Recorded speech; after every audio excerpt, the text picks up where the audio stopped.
I think the thing you need to understand about FIRST is, this panel has been talking about technology, we've been talking about challenges, and we've talked about workforce.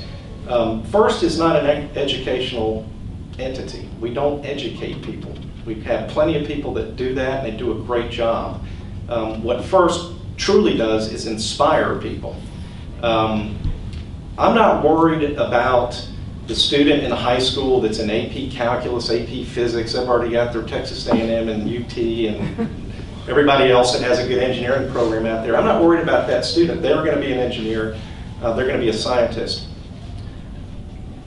If you look at, everybody has to go to their personal background. Because I got into engineering because I had the opportunity to work with an engineer when I was in high school. I thought engineers were the guys and gals that sat at the front of trains.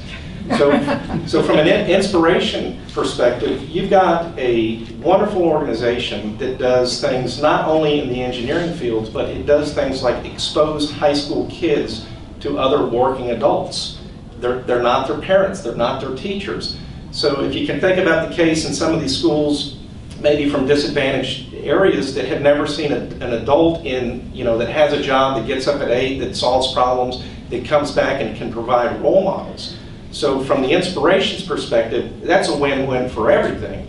If you can couple that with, hey, I've got an engineer that's in here, and now I truly understand that there is a whole career field here, because by the way, I make money doing this. This is how I pay my mortgage, and it's not just something fun because I like to do math and science, but I can have a productive career in this type of endeavor.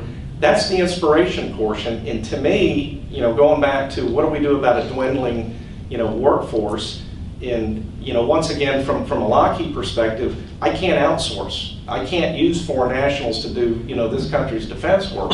So for me, it's a double alarm bell that says I've got a dwindling pool of people. How do I inspire folks? How do I inspire females and minorities to get into this program? So this is the program. So it has a side benefit. If you go down that floor, you'll see a lot of Lockheed Martin employees and other employees that had come out to help. They love this. It inspires them. It reminds them why they got this degree, because it's just a lot of fun.